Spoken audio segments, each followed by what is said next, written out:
Conflict and Courage, the devotional. The reading for today is entitled Reunion, March 5th.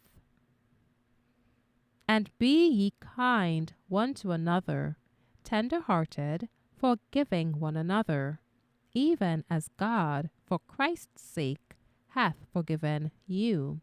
Ephesians 4, verse 32. While Jacob was wrestling with the angel, another heavenly messenger was sent to Esau. In a dream, Esau beheld his brother for 20 years an exile from his father's house. He witnessed his grief at finding his mother dead.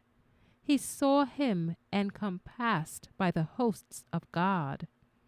This dream was related by Esau to his soldiers, with the charge not to harm Jacob, for the God of his father was with him.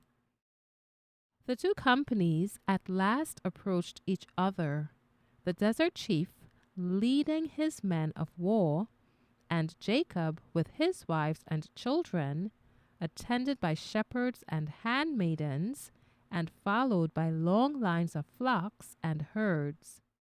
Leaning upon his staff, the patriarch went forward to meet the band of soldiers.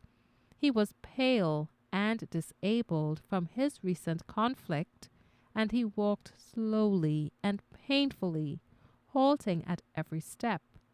But his countenance was lighted up with joy and peace.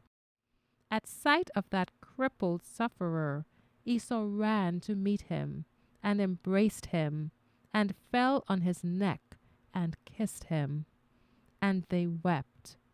As they looked upon the scene, even the hearts of Esau's rude soldiers were touched. Notwithstanding he had told them of his dream, they could not account for the change that had come over their captain. Though they beheld the patriarch's infirmity, they little thought that this his weakness had been made his strength.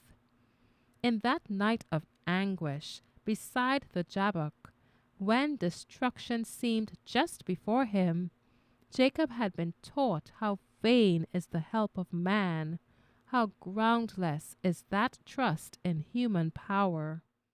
He saw that his only help must come from him against whom he had so grievously sinned.